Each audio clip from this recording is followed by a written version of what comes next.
We're so glad you've joined us on the ERLC podcast to explore how the Bible addresses important cultural issues pertaining to life, religious liberty, marriage and family, and human dignity, and how we can walk in wisdom for God's glory and for the flourishing of our neighbors. If you're enjoying this podcast and find it helpful, please leave a review wherever you listen. This will help more people find and benefit from what we're learning together.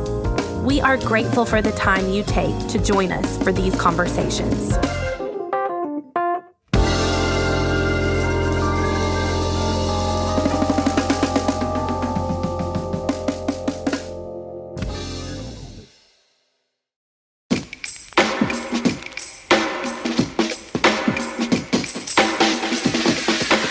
Welcome to the ERLC podcast, where our goal is to help you think biblically about today's cultural issues.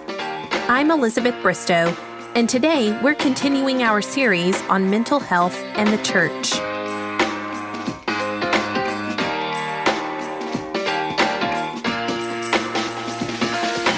Pastoring and shepherding a church comes with both rewards and challenges. A recent Lifeway research study shows that stress, discouragement, and loneliness are listed among the top mental challenges for pastors. Similarly, a recent Barna study shows that U.S. pastors overall are feeling lonelier and more isolated from others than in years past. While struggling with loneliness and burnout themselves, pastors are often the first ones that people in their congregations turn to when they are struggling with mental health issues. What is attributing to these struggles? And how can we encourage pastors to prioritize their own mental health in order to be able to help their congregations? Joining us on today's episode is Mark Dance, Director of Pastoral Wellness for Guidestone Financial Resources, and Kristen Kansiewicz, who serves as an Assistant Professor and Program Director of the Graduate Counseling Program at Evangel University.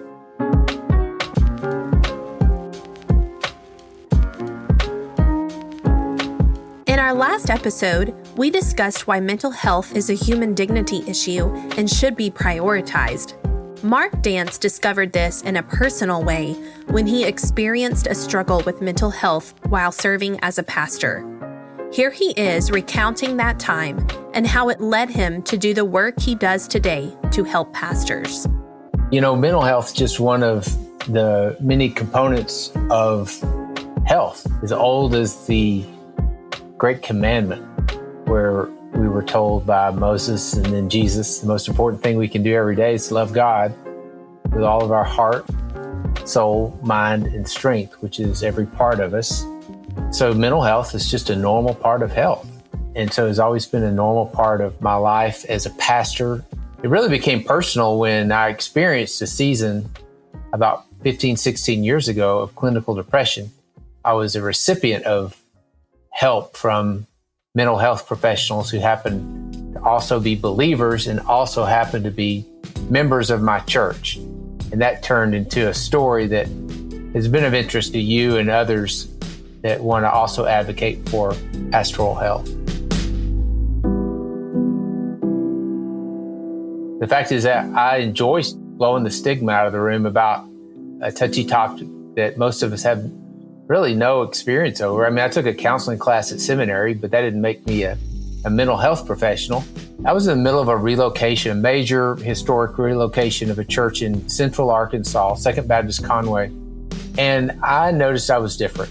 You know, I had no moral meltdowns and I had no suicidal tendencies. I was just really completely depleted, burned out, typically people say, which isn't that uncommon. People get down, even depressed, but that doesn't make them clinically depressed. And so first person I mentioned it to was my wife, Janet. And we'd watched a show, it was actually a sitcom that had the character being diagnosed as clinically depressed. And so I asked her after it was over, "You think I'm clinically depressed?" And she said, "No, probably not." You know, we had middle of a relocation, lots going on, had 2 teenagers at home. Life is tough sometimes, and you have those seasons. And I said, "You're probably right." Next day, I realized something. She's not a mental health professional. And neither am I. Here we are kind of self-diagnosing, which is a monumental waste of time. And I thought, well, maybe I should ask somebody who knows a little more than we do. So I did something radical and counterintuitive for a pastor who's a caregiver. I asked for help. Started with my family doctor, who I mentioned earlier is also a member of our church. We've been on a couple of mission trips together. And so we met for coffee. And he asked me the questions that doctors and mental health professionals ask about how you eating, how you sleeping, thinking, and all these questions. And so it was pretty casual. And he diagnosed me as being clinically depressed. And I made it clear that I really didn't have time for that, whatever that meant.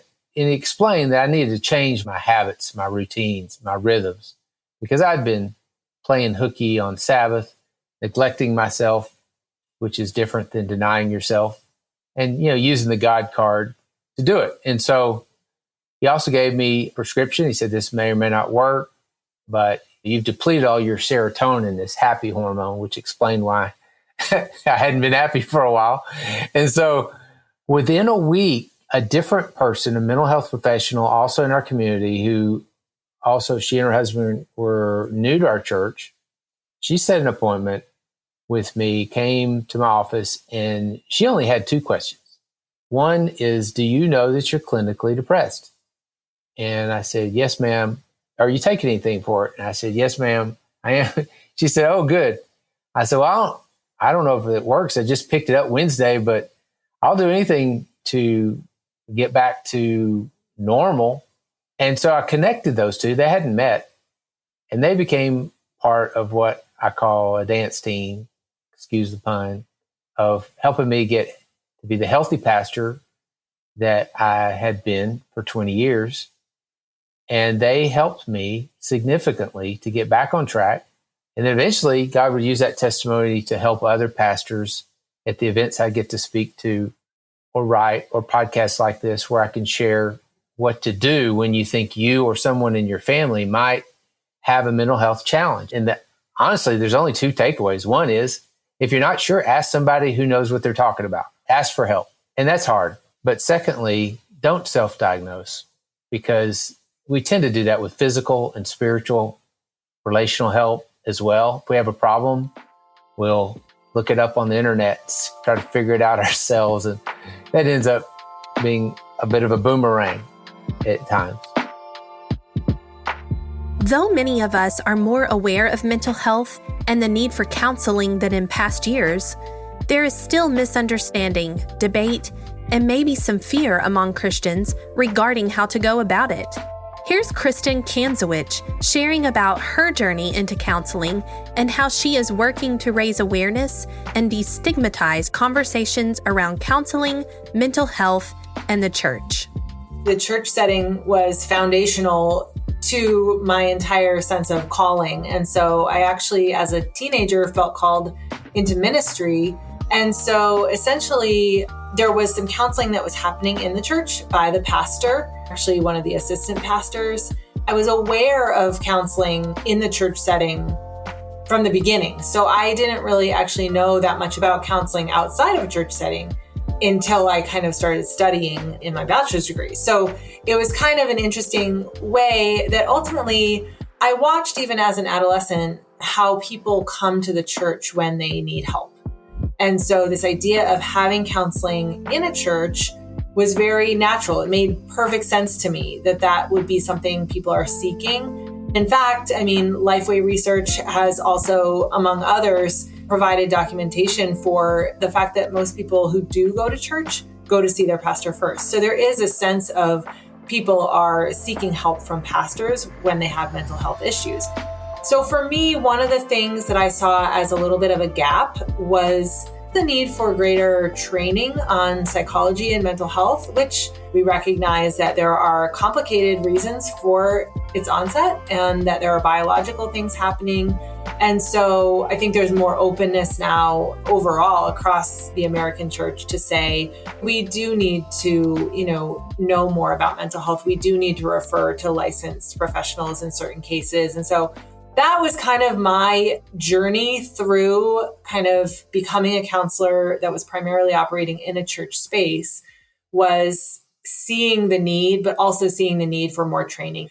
I think as I studied more about psychology and, even now we know even more about neuroscience and things, I realized it's not always that easy to boil it down to, if we just follow biblical principles, we won't have, depression or anxiety. There are clinical levels of these things that we need to be able to assess and treat. And so that's where I really felt called into ministry first, and then into counseling in the church space. And by 16 years old, that was the articulation of my calling, that I was going to be a counselor in the church.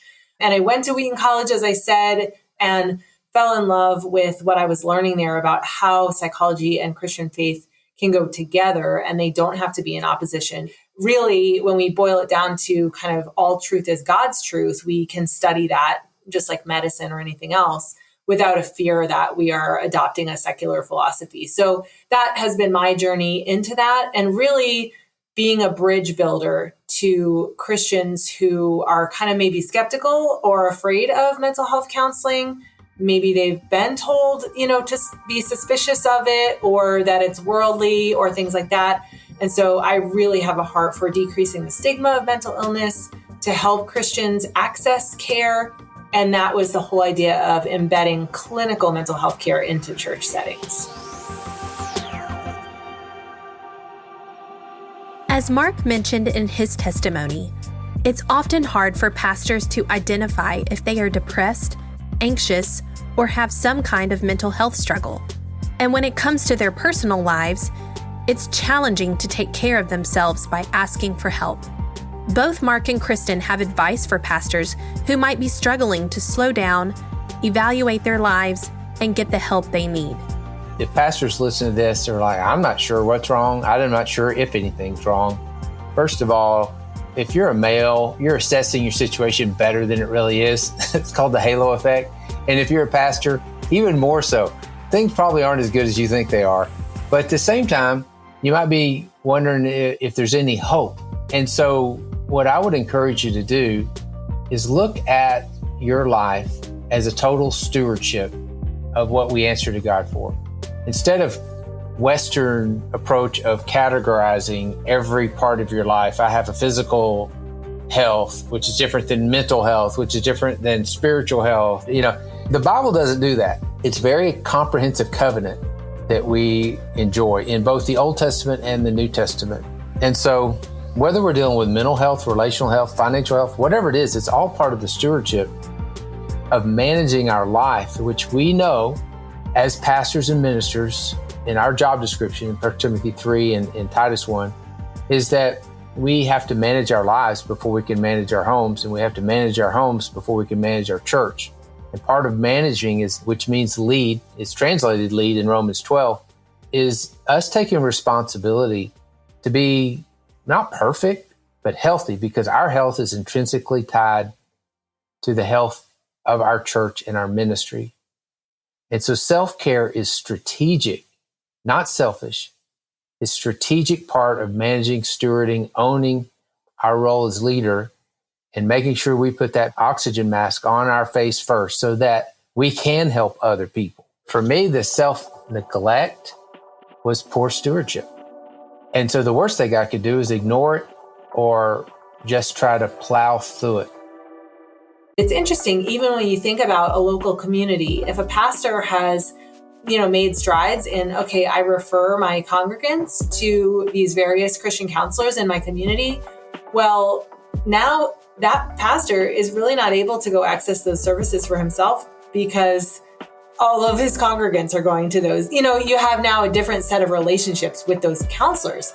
And so it's almost like the pastors kind of gave away their opportunity to actually just need something. And so I think that telehealth has opened up some doors where you can look at your whole entire state. And so maybe you are able to see a counselor outside your community.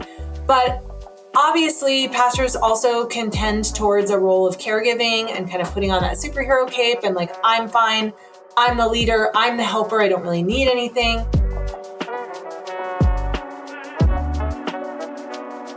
As we mentioned, in order for pastors to take care of their flocks and flourish in ministry, it's important for them to first prioritize their own overall health. But there's one area in particular that's important. Here are Mark and Kristen with the significance of relationships in the health of pastors. The best resource that any pastor can have to help them to start well, to stay well, and to finish well, if they're married, is your spouse. The greatest pastor advocate in the world is your spouse. Nobody knows you better, loves you more, is committed to you doing well than your spouse. And you can't fake them out. But your spouse doesn't need to be the only person. You need to have some ride or die in there. And everybody that finished well in the Bible had somebody. Paul had a bunch of them. And he got lonely sometimes, but he always had at least Luke there or Onesiphorus, those kind of ride or die friends who will, Onesiphorus, when he couldn't find him, he sought him out and refreshed me. How many times the Bible talk about that? The house of Stephanus refreshed me. The house of Onesiphorus refreshed me. Philemon refreshed me. The church in Rome refreshed me. The church at Thessalonica refreshed me. 5-6 times he says that, which is like a cool breeze on a hot day is what that word means. And so I want to just ask the pastor right now, who have you allowed into your life, invited into your life to refresh you? Who, when you get down and you turn on that on button, that pastor on button, that I'm fine, and you smile real big, who can read through that besides your spouse? And so some of you listening are introverts. You don't need a bunch of friends. You just need a couple of really good ones. But all of the pastoral meltdowns that we see, one thing they have in common is that they have faked everybody out. They surprised everybody because they've held them at arm's length. And if you do that, there's no one else to blame but you. You need somebody that you can go, this was the best Sunday ever, and I need to celebrate that. Or this was the worst Sunday ever. Or somebody that cares for you as a person, whether you're successful in ministry or not. And that'll ask you hard questions. And I've had people like that in my life who contact me every week and vice versa. And those are treasures, but I can't fake them out. When I was hurting the most 15, 16 years ago, those people, a mentor, 2 accountability partners in particular, and my wife, and these mental health professionals, and eventually church leaders, as they found out I needed help. I continued in that church. We not only finished the relocation, but I stayed another 5 years as their pastor, the best 5 years of the 27 full-time years I did it. And God will use your testimony too, but you've got to let somebody help you out of that pit. One finding that was especially surprising to me is asking, how many friends do you have, that, not including your spouse, that you could talk about things that are important to you? And the connection between mental health and the number of close friends that a pastor has was significant, like at every level. So I have charts that are just absolutely incredible to look at, where you see, mental health decline as you have fewer and fewer friends. And so people who have 3 or 4 friends are in every case doing significantly better. There are some measures where the significance started at 2 friends. So that would be a starting point, but some of them, it wasn't significant until 3 friends. So it really has spoken to me about the need that pastors have for friendship. But it's not just as easy as like, okay, pastors, go make friends. That's what you need for your mental health. Because there's all these barriers to making friends and keeping friends, and like, who can be your friend? If you're in the community, then you kind of feel like you need to be ministering to the lost people, right? Or if you're in your own church, then it's like, well, all of these people are my congregants and I can't really, open up to them. Or if I do, it might come back at me, let's say in an elder meeting, and I'm getting kicked out of my own church. I've heard plenty of stories like that as well. So there's just a lot of caution that pastors have, I think, when it comes to who to trust and how to open up, and they would rather deal with it internally. So other studies have shown that pastors are more likely to use internal coping skills, or even things like prayer, rather than actually talking to someone else, another person, about it.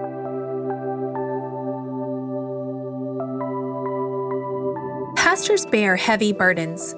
Day in and day out, they seek to serve the needs of their congregation, minister to the lost in their local communities, and take the gospel to the ends of the earth. Here's Mark with encouragement and some advice for pastors to take care of their mental health so that they can fulfill the ministry given to them. very encouraged by the fact that younger ministers are so open and even eager to hear what I'm talking about right now. There's an appetite for it among not just the pastors, but the pastors' advocates, that they're accepting the fact that we don't know everything, but we have this whole life discipleship model in Scripture, and the mental health is just one of those aspects of it. The sooner they can learn these things, the better. Paul told Timothy twice to pay attention to his life first. In Acts 20, he says, pay attention to your life and to your flock. And then in 1 Timothy 4:16, he says, pay attention to your life and your teaching or doctrine. Both times he says life first. If you read the rest of 1 Timothy 4:16, persevere in these things. And in doing this, you save not only yourself, but also your hearers. Not saving from their sins, of course, but saving from their stupidity. So Timothy, pay attention to your flock, to your doctrine, and all that stuff, but pay attention to you. Make sure you're leading you well and that others are helping you. And I think that the younger pastors and spouses are more open to this. An important part of stewardship, discipleship, is we have to lead ourselves before, we can lead other people. Because I serve pastors and speak mostly to pastors, I know that they already know the answers to everything I'm saying. Not only do they know it, they have preached it, they've taught it. And so I'm encouraging you to do what you already know. It's number 4 on the top 10 list is the Sabbath. It's the one with the most commentary. It's the one we probably ignore the most. In fact, people will applaud us for ignoring the cease and desist order that was initially enforced by the death penalty. That's how serious God was about it. And I'm not saying that we should enforce that today. I'm just saying that stop means stop. And that's all Sabbath has ever meant. It's not just for our church members, it's for us. So take your cape off, look yourself in the mirror and say what John the Baptist said a couple of times. I am not the Christ. I am not the Christ. That's the best, most practical prevention of burnout, is just to stop every week and not work. So that might be what somebody needs to hear, is don't ignore burnout. Don't think it's a badge to wear. Don't think it's a cape to just carry. It's actually poor stewardship. Just own up to it, make changes, which is what I had to do and what I'm still having to do. I still fight this because I've been given in my DNA a bias towards action. I don't want to stop every week, but every day I stop before the Lord, invest about an hour with just Him when I've got a jillion things to do. And I Sabbath every day in what we generally call a quiet time.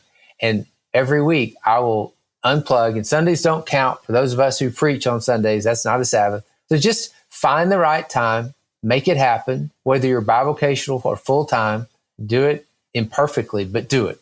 Otherwise, burnout will be inevitable, and burnout can lead to more dangerous things like depression, and there's different levels of depression. And in my case, my depression was preventable and treatable. And it may not be that you're clinically depressed. It might just mean somebody can help you find out what the problem is so that you can get healthy again and that you can finish the race that God called you to run. God has made us holistic beings, with our mental and physical health affecting our spiritual health and vice versa. Pastors and ministry leaders aren't an exception to this, nor are they immune to the mental health struggles. Stress, burnout, depression, anxiety, and loneliness are all real experiences that don't have to be ignored. Jesus urged us in Matthew chapter 11, 28 through 30, "Come to me, all who labor and are heavy laden, and I will give you rest. Take my yoke upon you and learn from me, for I am gentle and lowly in heart, and you will find rest for your souls. For my yoke is easy and my burden is light." Not only are we encouraged to roll our burdens onto Jesus, we can invite others to come alongside us to help carry the weight of them too. Together, we can run our races well so that God may be glorified.